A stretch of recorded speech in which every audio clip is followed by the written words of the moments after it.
саламатсыздар ма? Бастауыш сынып мұғалімі Мұңалбаева Гаухар Сапарбекқызы. Оқу әдістемелік құрал тақырыбы. Тақырып бастауыш сынып оқушыларының оқу дағдыларын қалыптастыру. Оқу дағдыларының маңызы. Оқу баланың интеллектуалдық және тілдік дамудың негізі. Бастауыш сынып қалыптасқан оқу дағдылары болашақта табысты білім алудың кепілі. Түсініп оқу, мәнерлеп оқу және жылдам оқу дағдыларының маңыздылығы. Оқу дағдыларын қалыптастыру кезеңдері. Бірінші, дыбыстарды тану және ажырату, әріптерді меңгеру және буындап оқу, сөзді тұтас оқу.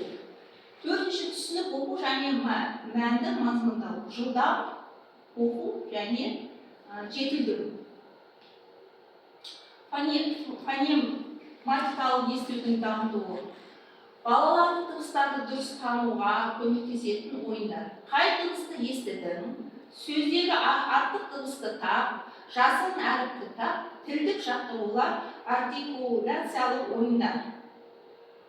Түсініп оқу дағдысының қалыптастыру. Оқушылардың мәтіннің мазмұнын түсінуін дамыту, оқығаннан кейін сұрақ қою, мәтіннің басты ойын анықтау, кейіпкерлердің әрекеттерін талдау, логикалық ойлау мен есту сақтау қабілетін дамыту.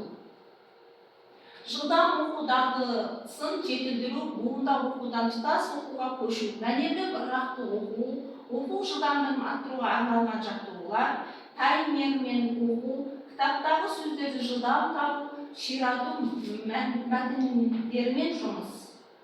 Оқу әдістері. Көрнекілік сызбалар, суреттер, карточкалар, дамытушылық ойындар, тәжірибелік жаттығулар, интерактивті әдістер, әңгімелеу, пікір талас, рөлдік ойындар. Қорытынды. Оқу дағдыларын қалыптастыру үздіксіз процесс, баланың жаттығуын арттыру негізгі міндеті. Дұрыс әдістерді қолдану арқылы оқушылардың оқу дағдыларын тиімді дамыту. Назарларыңызға рахмет.